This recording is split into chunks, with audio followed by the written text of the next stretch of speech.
Welcome back to the Rebel Edge Mental Performance Series for athletes. And I'm here with Coach Kermit Davis, our head men's basketball coach here at Ole Miss. And we're going to be talking about body language and how that's really important to improving your performance. So welcome.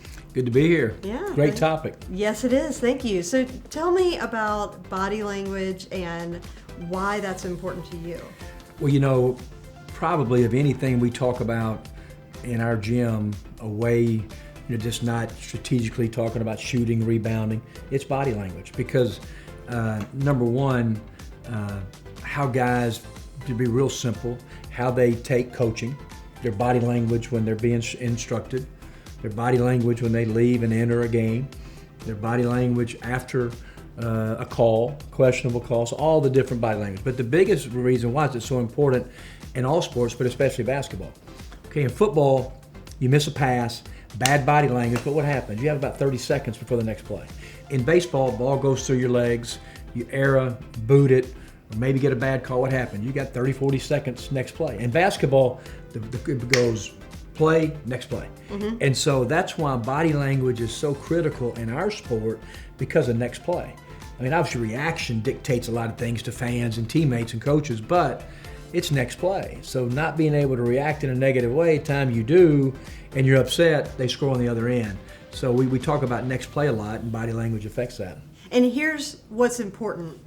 Body language is not something that you can leave up to chance. You need to train it. You need to practice it, or it's not going to be what you want it to be in a game time situation.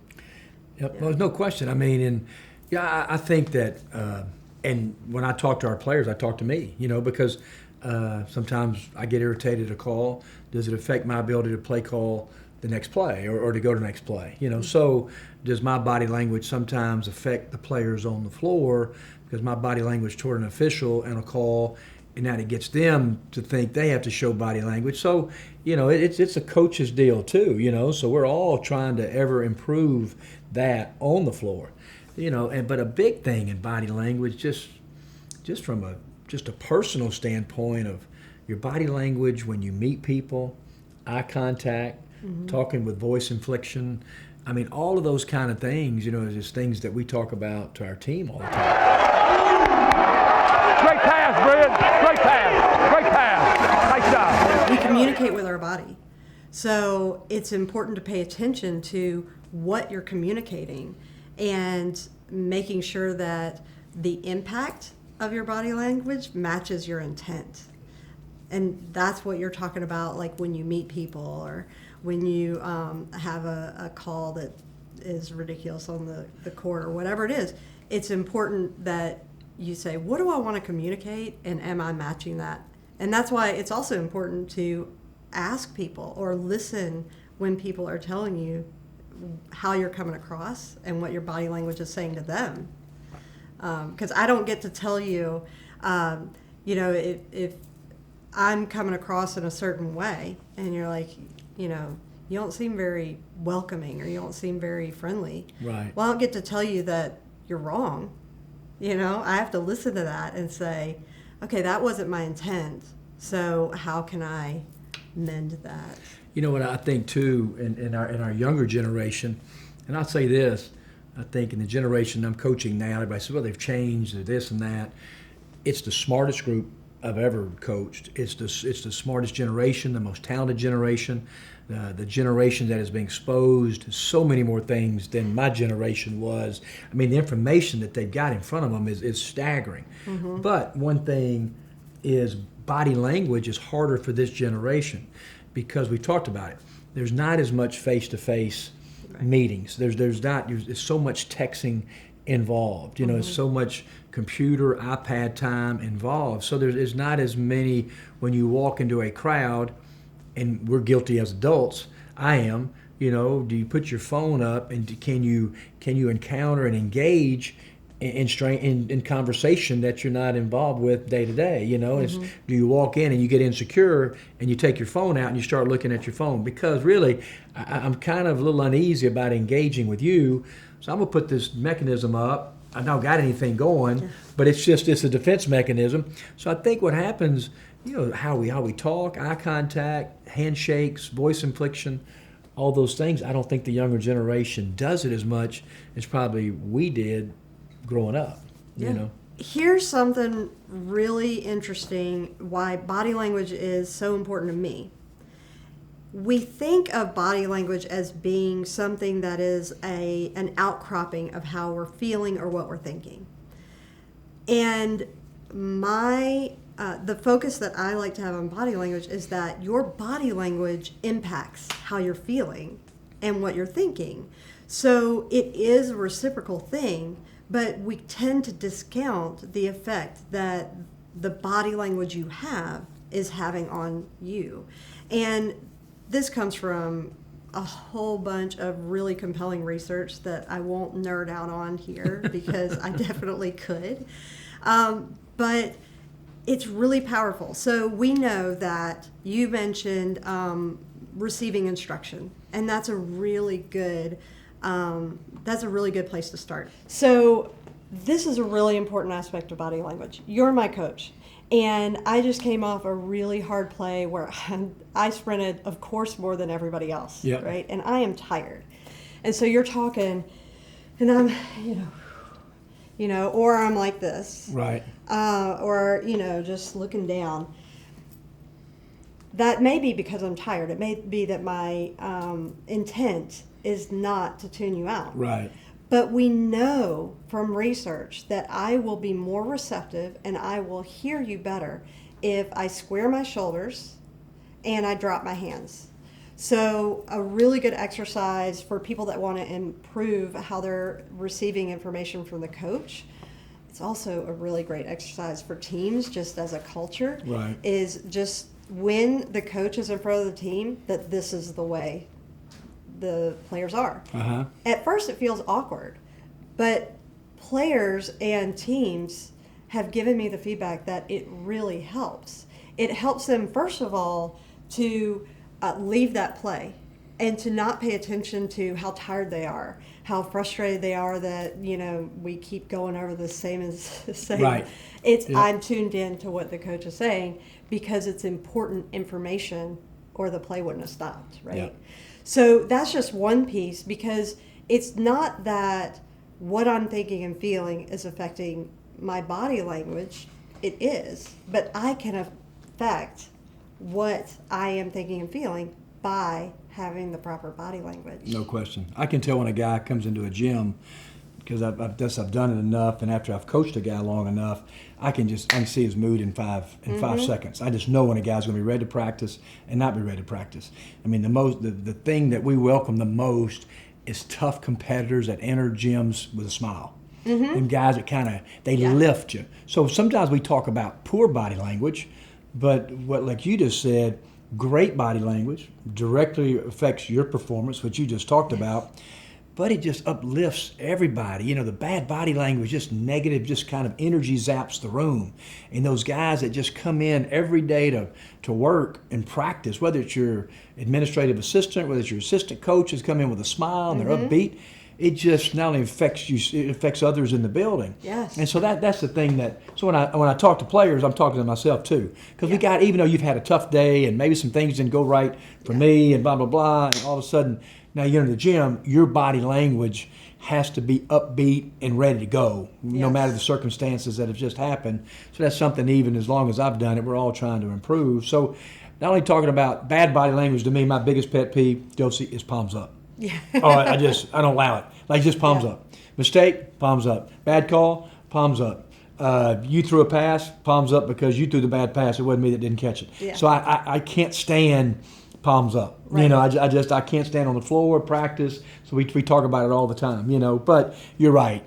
Not as so much as about, we have a saying on our you come in our locker room, Josie, body language never whispers, it screams. Yep. And so I don't have many slogans, and that's one huge one in our locker room. It just screams bad body. It always does, whether it's good or bad. And so I totally, great point. Affects yourself, but just uplifting other people around you. For sure. So body language is not just for yourself to impact the way you feel and the way you're thinking. It's for the people around you, but it's also for your opponents. So I'm going to touch on what you brought up about it affecting other people. So when I am, everybody wants to be a team player, but our lives aren't perfect, and we don't. A lot of people say check your baggage at the door. We carry our baggage with us, which is why it's important to handle your baggage and maybe talk to somebody about it, get with a friend or a sports psychologist, and take care and unpack that stuff so that your baggage is really light everywhere. Right. That's an aside.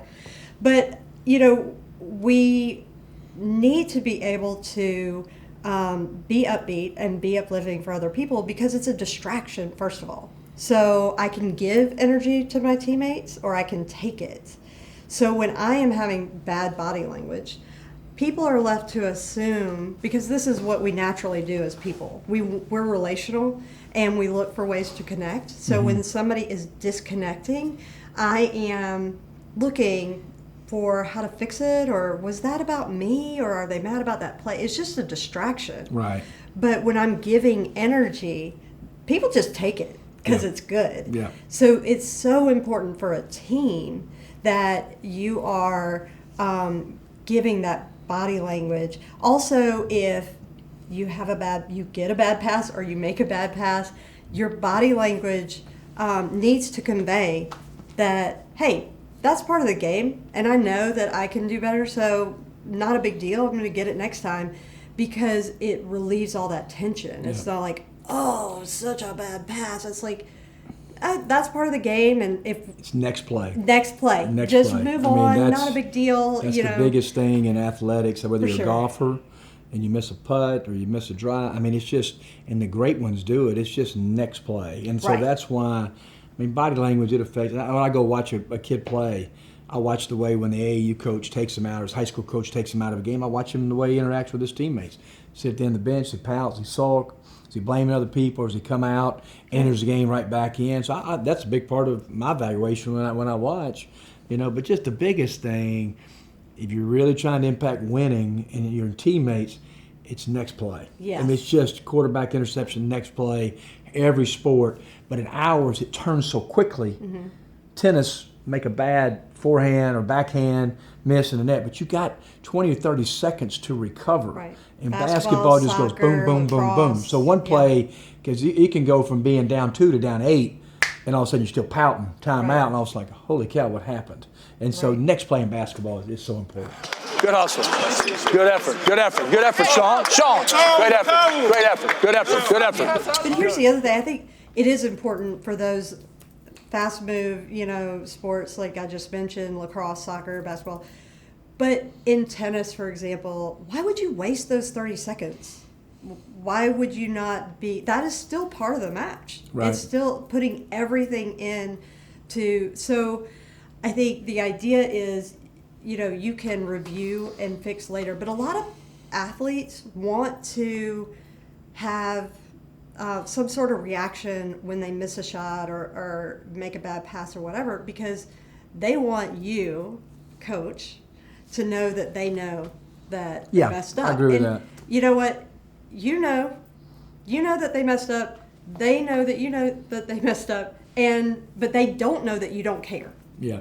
That you are looking for the success. You are looking for things they do well, and because you've been around the game long enough to accept that everything's not going to be perfect. In fact, if everything was perfect, we wouldn't play sports because it would be boring. Yep. So, it doesn't make you feel happy, but it's okay. Yeah, it's no part doubt. of it. And sometimes it's a good risk, and it's okay. So that's a really important piece of body language is don't do it for the coach. Yeah. They don't need to know. That your teammates don't need to know that you're disappointed in yourself. You just need to move on. Yeah. We call them, I try to call them redirects, is that as a coach, and again, I talk to myself a lot, so if, say you did something that, messed up some kind of execution. Yeah. So I correct that, but can you redirect it into something positive? Yeah. Same thing as a player. It's not bad. I love emotional players. I love I love people that play with an edge, and you can sometimes, God, you can, but how fast can you redirect? Yes. And same thing from coaches to players, redirect in a positive way. Players reacting on a play, but can you redirect yourself to go? So that's so we're humans. People are going to react. Right. You're going to react, but how quickly can you take that and redirect to focus on what's going to happen next? Right. And the coaches, players, all of us, same thing. For sure. I love the passionate player too. Oh, that gosh. emotion, I love that's the joy of sport. However, where is that coming from? Is it aggression and anger and frustration, or is it the joy of sport?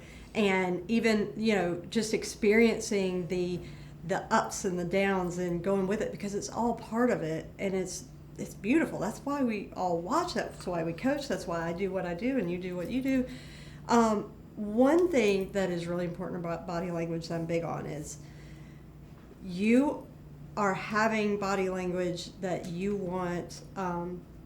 What are you communicating to your opponents? So there's a reason why most teams have a rule that you don't come off and put your hands on your knees.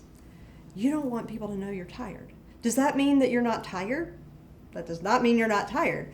You don't want that to feel like a win for your opponent. There was a clip, hang on one second, was it Kobe Bryant?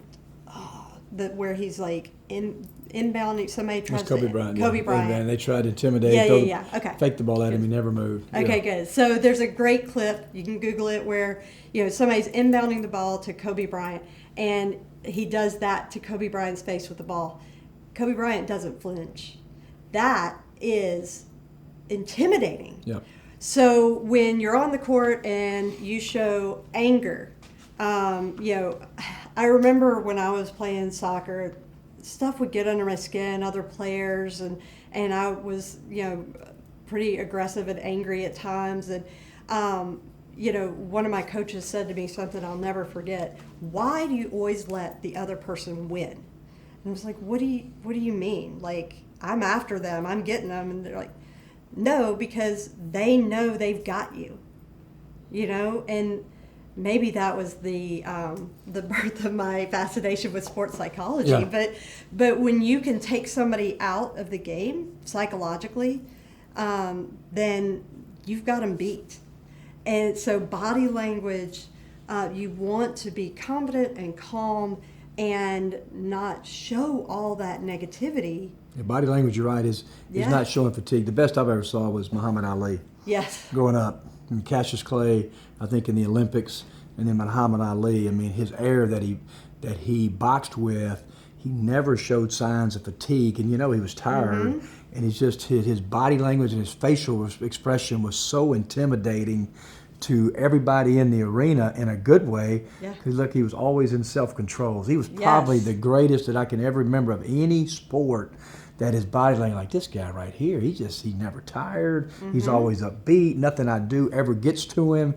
So he carried himself with such a great air of confidence. I mean, he was talented, and so maybe the greatest athlete in the history of our lifetime. Right. Maybe seriously in any sport. But Yeah. his air of body language and confidence was the best I'd ever seen. For sure. But what you said was so important. Nothing is going to get to him. Yep. So that is intimidating. When, let's say you miss a 3-point and have no reaction, that's intimidating because people are like, oh, that's a competitor. Because he's taking the risk, taking the shot. He's going to take it next time because he won't feel that fear. Those are guys, those are the most talented guys, but you know what? Usually those guys that have that kind of reaction, and we all see, are the guys who's putting in the most work. Because they know they deserve to be in that moment, and they know if they get it again, they're going to take the shot again. Guys that don't put in the work, or ladies don't put in the work, and they really kind of cut corners and workouts, that's the people, usually what I find, are the people that have the worst body language. Usually the best players that have put in all the work, they know they deserve to be in there. It just seems like they can go to the next play because they know they deserve the right to miss a shot because based on all the work they've done. Absolutely. Not a big deal. It's part of the sport. No for sure. Yep. So, All right. So that's the thing. Just, look at your body language, pay attention to what people are telling you about what it communicates, and then work on it. And if you, hang on one second. Yeah, just pay attention to the impact, and is it communicating what you want it to? And when you do that, that's another thing that'll give you the rebel edge.